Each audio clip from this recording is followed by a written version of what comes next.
नमस्कार, आदाब, अभिनंदन, आभार। मैं हूं डॉक्टर आनंद। आप सभी लोगों का स्वागत है मेरे चैनल क्लिनिकल गुरुजी में। उम्मीद करता हूं कि आप लोग अच्छे भले ही होंगे।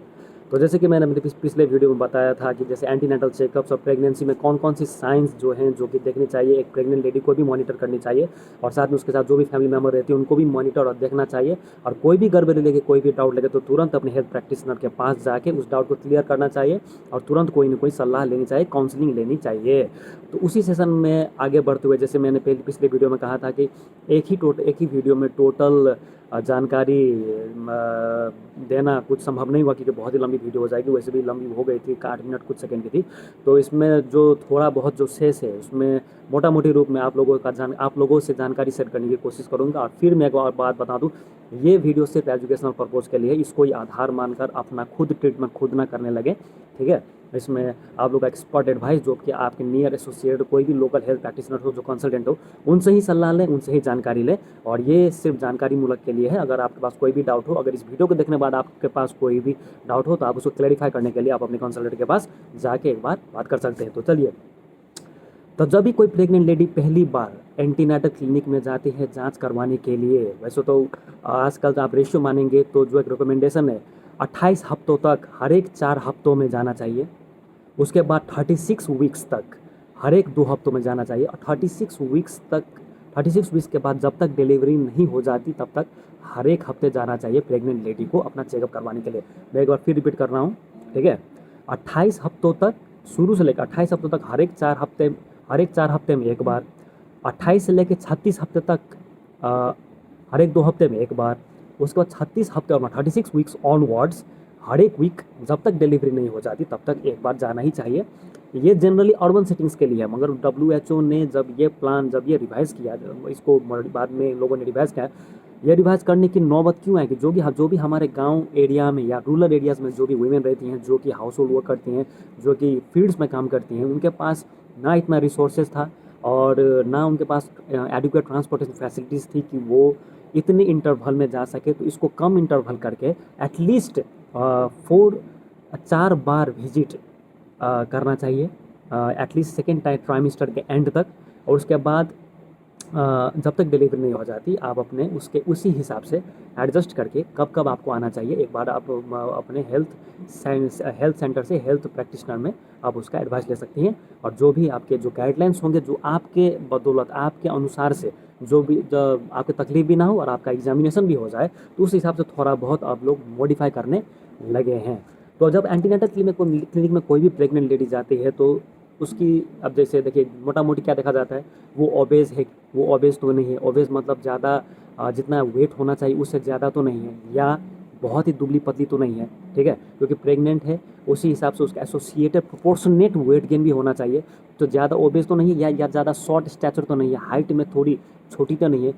क्यों? क्योंकि छोटी हाइट वाली जो प्रेग्नेंट लेडी होती है उसमें जनरली शॉर्ट पेल्विस की समस्याएं देखी गई है। हर एक में नहीं होती मगर मोटा मोटी रूप में शॉर्ट पेल्विस की समस्याएं देखी गई है। और शॉर्ट पेल्विस में एक नॉर्मल डिलीवरी में कभी कभार करने में तकलीफ हो सकती है। इसलिए जो शॉर्ट हाइट के जो प्रेग्नेंट लेडी है उनको शुरू से ही अपने जो कंसल्टेंट है उनसे जानकारी लेके कैसे कैसे एग्जामिनेशन करनी चाहिए, कब उनको, जब वो एंड ट्राइमेस्टर में पहुंचने लगे, थर्ड ट्राइमेस्टर के एंड में पहुंचने लगे, तो कब उनको एडमिट होना चाहिए, कैसे कैसे उनका डिलीवरी कंडक्ट किया जाएगा, सीजारियन सेक्शन में डिलीवरी कंडक्ट की जाएगी या नॉर्मल डिलीवरी में कुछ और एडवांस प्रोटोकॉल के अनुसार उनको कंटिन्यूस फॉलोअप करने की जरूरत है, इसलिए देखा जाता है।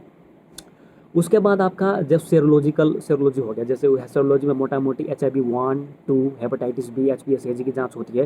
क्योंकि कभी कभार क्या होता है कि एक्सीडेंटली कोई भी हम लोग, जैसे नीडल प्रिक सेंसेशन हो गया, कोई भी accidental contact with the blood हो गया, स्पेशली जो ओपन एब्रेडेड एरिया ऑफ स्किन में अगर कॉन्टैक्ट हो जाए तो जनरली जो नॉर्मल लेमन आदमी उनको पता भी नहीं चलता है, मगर वो कभी कभार, उनको पता न चलते हुए भी वो कभी कभार हेपेटाइटिस पॉजिटिव हो जाते हैं। अगर वो हैं तो उसी हिसाब से उनका अगर कोई भी प्रेग्नेंट लेडी हेपेटाइटिस पॉजिटिव है, जनरली हेपेटाइटिस बी को मॉनिटर किया जाता है और हेपेटाइटिस को भी वैसे तो किया जाता है, मगर जनरली हेपेटाइटिस कोई भी पॉजिटिव हो तो उसमें उसी हिसाब से उस बच्चे को वैक्सीनेशन जब उसका जन्म होगा तो उसको प्रोफाइलैक्टिक डोज देना पड़ेगा, इम्यूनोग्लोबुलिन IVIG देना पड़ता है। उसके साथ साथ ही जब वो during the period of gestation he pregnant lady का भी खास तौर से ख्याल रखना पड़ता है, उसको भी वैक्सीनेशन लगते हैं, इसलिए ज़रूरी है।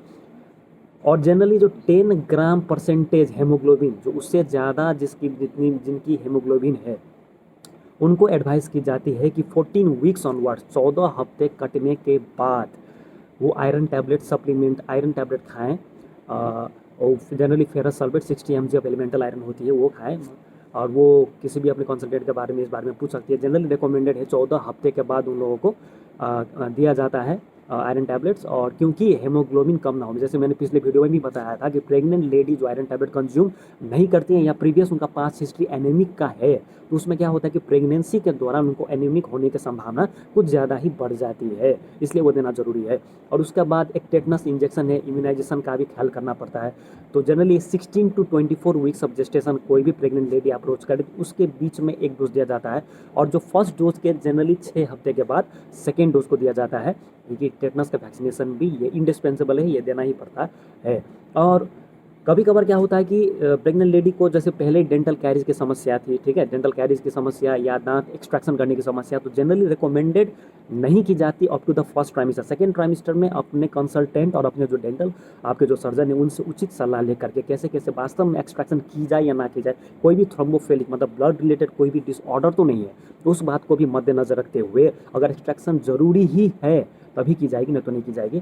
और जैसे मैंने पिछले वीडियो में भी बताया था आप लोगों को कि जनरली जितने भी ड्रग है वो सब Contra indicated pregnancy until and unless absolutely necessary, तब तक कोई भी ड्रग्स रिकमेंडेड नहीं की जाती है। इवन पैरासीटामोल, फ्लेक्सन, कोई भी मेडिकेशंस, आइबुप्रोफेन खुद ही प्रेगनेंसी के दौरान, जेस्टेशन पीरियड के दौरान खुद ही ना लें, क्योंकि हर एक ड्रग प्लेसेंटा को क्रॉस कर लेती है और उसके बाद डायरेक्ट फीटस में वो पहुंच सकती है।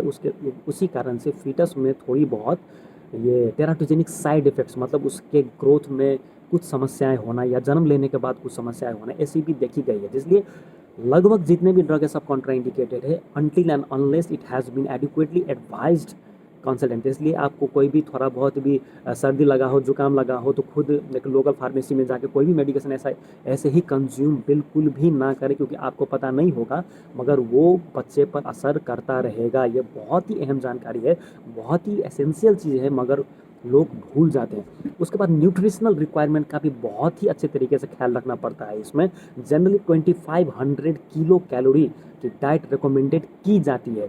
2500 किलो कैलोरी की डाइट प्रेग्नेंट लेडी को जेस्टेशन पीरियड के दौरान की जाती है। अब उसका डिफरेंट माइक्रो न्यूट्रिएंट्स और मेजर न्यूट्रिएंट्स में उसका प्रोपोर्शनेशन डिवीज़न होता है।